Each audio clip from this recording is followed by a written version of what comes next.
Welcome to Arabella's Reading Corner. I'm Arabella, and today we will be reading The Polio Pioneer. People at the Victory Parade in New York City cheered. Hip, hip, hooray! Hip, hip, hooray! The war's over! It was 1918. The First World War had ended, but 4-year-old Jonas Salk didn't cheer. Jonas saw injured and wounded soldiers. He saw soldiers unable to walk. Jonas Salk was a kid who saw things differently.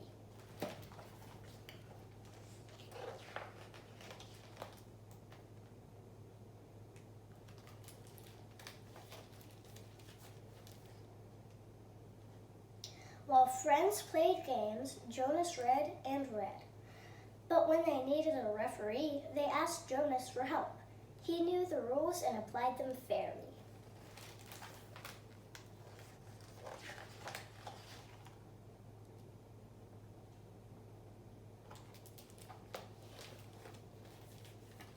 Jonas' family was Jewish.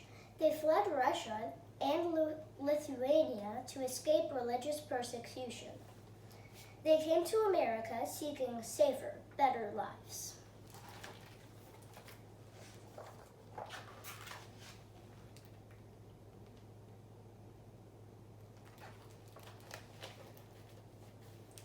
Jonas attended the City College of New York, where tuition was free and where, unlike at many other colleges and universities, Jews were welcome. There, he discovered chemistry. Jonas hoped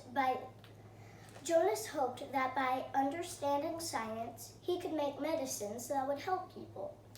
He decided to go to medical school to become a doctor and researcher.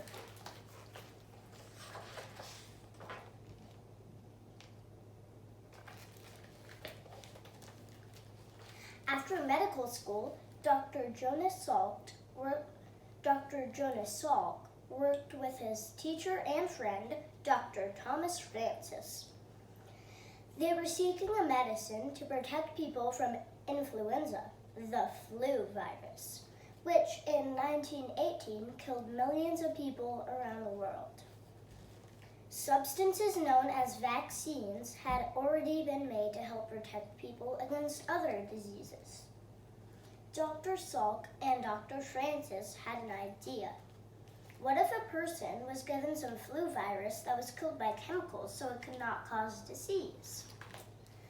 Then, could that person's body practice fighting the flu? Could that person's body learn to fight the flu virus? And when? Dr. Salk and Dr. Francis thought it could.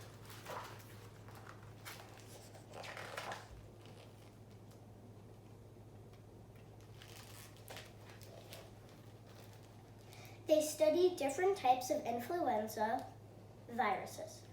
Then using inactivated flu viruses, they made a vaccine to give people's bodies a safe practice run. Dr. Francis and Dr. Salk's flu vaccine worked. Their flu shot helped prevent people from getting the flu. It helped give people immunity to the flu. Since then, flu shots have saved thousands of lives each year.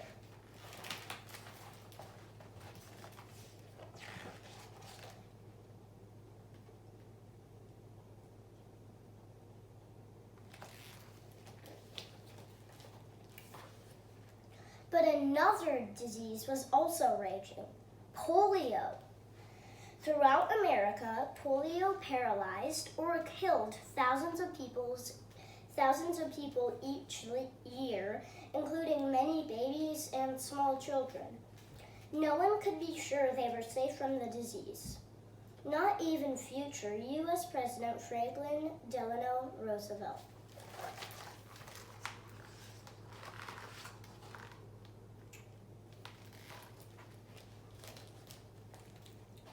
Fearing that polio could spread through water, communities closed swimming pools and beaches. Parents kept children away from movie theaters, sleepovers, and crowds. Everywhere, people wondered, could polio be prevented? Could it be cured?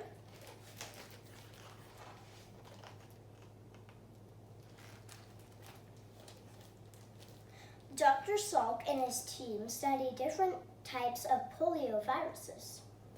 Just as with the flu vaccine, they killed the polio viruses with chemicals so the viruses couldn't cause disease. Then they used the inactive polio viruses to make a vaccine. Dr. Salk and his team first tested their vaccine in Pittsburgh, Pennsylvania, where they lived. Dr. Salk gave many of the shots himself. The vaccine appeared safe and seemed to strengthen the body's defense against polio, but would it actually prevent polio? A larger test with many more participants was needed.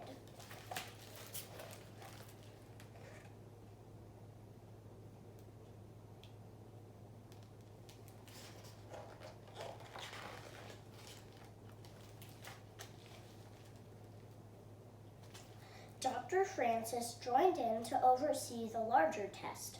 Throughout America, almost 2 million children, Polio Pioneers, participated. On April 12, 1955, Dr. Francis announced to the world, "The vaccine works! Polio could be conquered!" Church bells rang, factory whistles blew, the country celebrated. Within a few years, cases of polio plummeted. Soon throughout America and much of the world, polio was almost completely gone.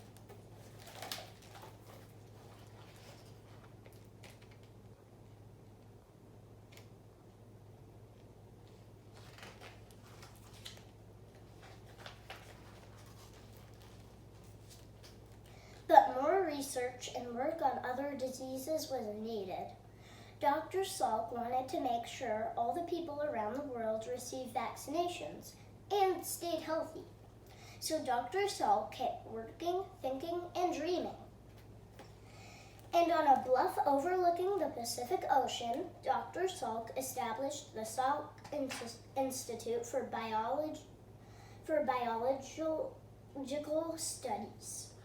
Their researchers questioned and discovered, seeking cures for cancer, HIV, AIDS, diabetes, multiple sclerosis, and many other diseases.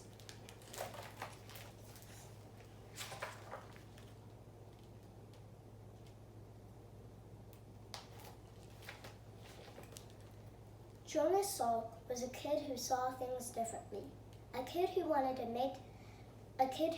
to help make the world a better place. Ever met a kid like that? Could that kid be you?